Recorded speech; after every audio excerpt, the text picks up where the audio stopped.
my little script from the last session to start up my EC2 instance, and we're going to install SQL Server.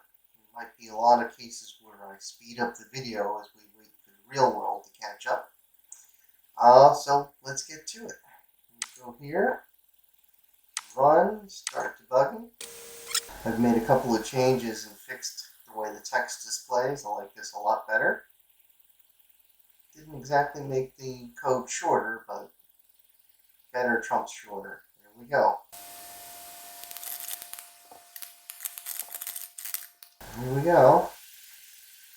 Alright, we want developer edition. So that's microsoft.com/en-us/SQL Server/SQL Server downloads.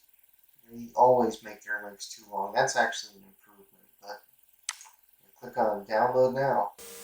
We'll start it up.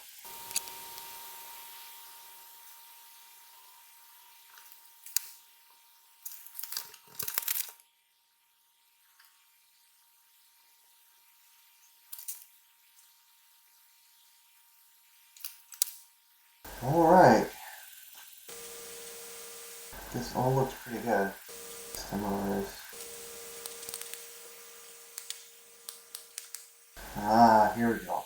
This is where we need to do some things.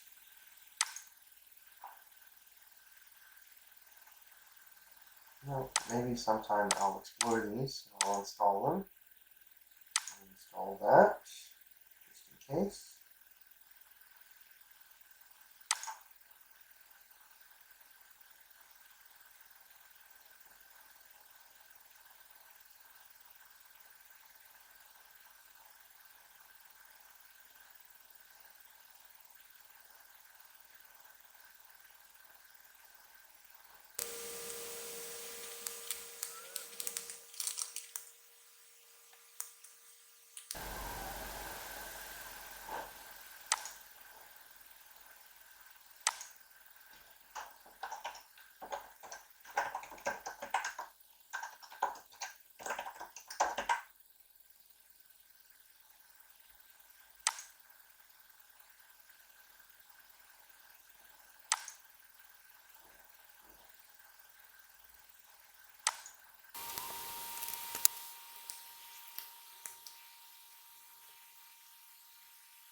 Now we'll see if that worked.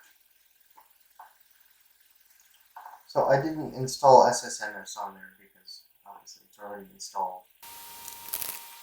Okay, so what I had to do, we're on an instance, I forgot as I was doing the install.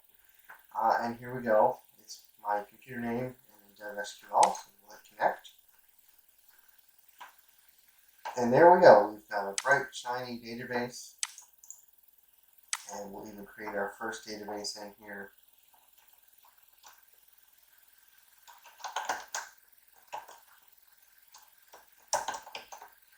So we're going to do the national address database project that I had in mind.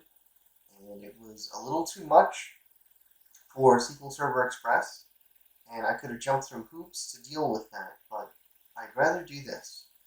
So, and it's not a productive instance anyway, so it's certainly developer learning development and teaching development. So this is going to be the raw data for National Address Database. We'll just click on OK and accept the defaults, and there we go.